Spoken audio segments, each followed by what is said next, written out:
way, do you live with your parents? Is that true? Yes. Now, is that common in India for older children to live with their parents? It's fine to live with your parents because it's also common in India that we don't have to take appointments with our parents to meet for dinner. So.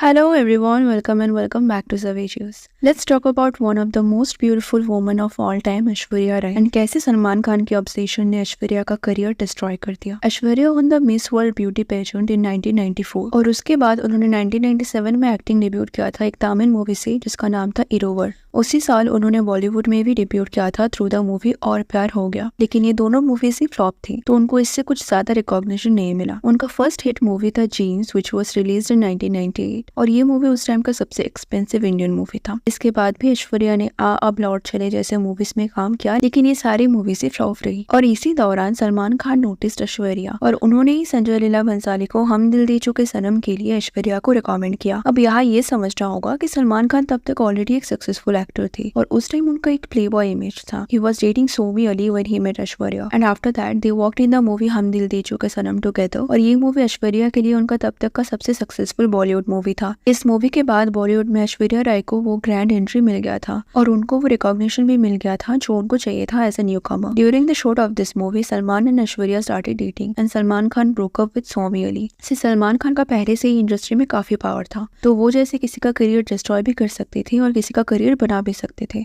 तो obviously Salman Khan के साथ relationship में रहने का फायदा ऐश्वर्या को मिल रहा था।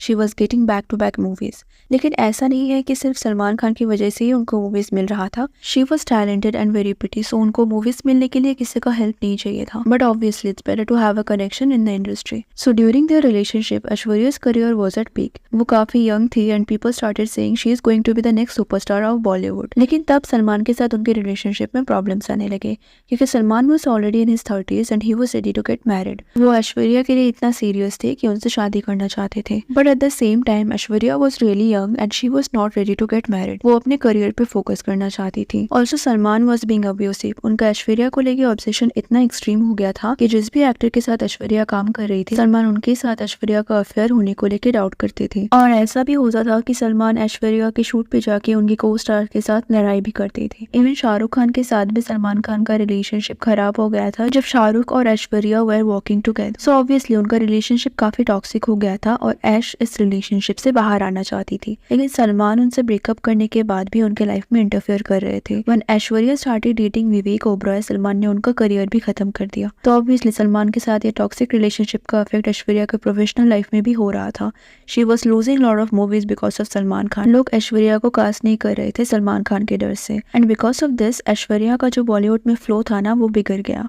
उनका जो एक के बाद एक मूवी हिट हो रही थी वो कहीं ना कहीं रुक गया। इसके बाद ऐश्वर्या का कुछ movies back to back flop रही, like Dil Ka Rishta, Kuch Na Kaho released in 2003 and this flops led to a setback in her Bollywood career. इसके बाद उनका नेक्स्ट हिट था Dhoom 2 which was released in 2006 and then she got married to Abhishek Bachchan in 2007। इसी साल ऐश ने अपना Hollywood debut किया था with the movie the last legend, but it was a flop and after marriage her last Bollywood success was Jodha Akbar और 2010 के बाद उन्होंने बॉलीवुड से एक लॉन्ग ब्रेक ले लिया। She got pregnant in 2011 and after that she made her comeback in 2015, लेकिन तब से शायद ही उनकी कोई मूवी हिट रही है। ए Dil Hai Mushkil was a hit but she was in a supporting role in that movie. अब शादी के बाद उनका इंडस्ट्री से दूर हो जाना काफी कंट्रोवर्शियल था because she was always passionate about her career and ऐसे न्यूज आ रहे थे दैट बच्चन फैमिली ऐश के काम करने से खुश नहीं थे। और ऐश्वर्या ने जब अभिषेक से शादी किया उसे लेके भी काफी कंट्रोवर्सीज थी क्योंकि ऐश्वर्या काफी सक्सेसफुल थी compare to Abhishek and people were saying Abhishek did not deserve her. और शायद इसी बात को लेके बच्चन फैमिली भी इनसिक्योर थी और वो नहीं चाहती थी कि ऐश मूवीज में काम करे। अब ये बच्चन फैमिली का प्रेशर हो या उनका पर्सनल चॉइस, उनके बॉलीवुड करियर को वो सक्सेस मिला ही नहीं जो वो डिजर्व करती थी। और कुछ लोग ऐसा भी मानते हैं कि ऐश्वर्या ने सलमान को यूज किया and she married Abhishek just because of his father's wealth, but that's not true because जो भी लोग उनको पर्सनली जानते थे even before she became the star सबका कहना था that she was really kind, she was a non problematic girl and most importantly she was never after money. And Salman Khan पहले टॉक्सिक थे ये सबको पता है, अभी शायद उनका इमेज काफी चेंज हो गया है बट पहले वो काफी प्रॉब्लमेटिक थे। एंड ऑल्सो अगर आप देखो अभिषेक इज अ जेंटलमैन, उनका करियर शायद ही उतना सक्सेसफुल ना रहा हो but he seems to be a kind hearted person. और ऐश्वर्या पहले एक टॉक्सिक रिलेशनशिप में रह चुकी थी तो उनका अभिषेक को as a life partner choose करना काफी ऑब्वियस था and maybe this is the reason she is not really relevant in Bollywood nowadays. क्योंकि अगर आप देखो अभिषेक एंड ऐश्वर्या दोनों एक प्राइवेट लाइफ जीते हैं, उनको बॉलीवुड के पार्टी से कोई मतलब नहीं नहीं है उनको करण की गॉसिप वाले शो में भी बुलाया नहीं जाता because they are non problematic. उनको कलेश और कंट्रोवर्सीज पसंद नहीं है और वो ये PR स्टंट से भी दूर रहते हैं। And to stay relevant in Bollywood आपको कंट्रोवर्शियल लाइफ लीड करना पड़ेगा। Now you can say she can still work in movies, what's stopping her? Well, Bollywood is a male dominating industry. यहाँ एक मेल एक्टर 50-60 ईयर्स तक लीड रोल में काम कर सकते हैं but not a female actor, so it's hard to get movies in your 50s. She recently worked in a Tollywood movie, Ponniyin Selvan Part 1 and 2, which was released between the year 2022 to 23. So let's just hope we can see her working in more movies in future because she's still the most gorgeous woman out there. So that was it for today, guys. Let me know your thought on this. और अगर video अच्छी लगी तो subscribe कर देना. Thanks for watching. See you in the next. Take care.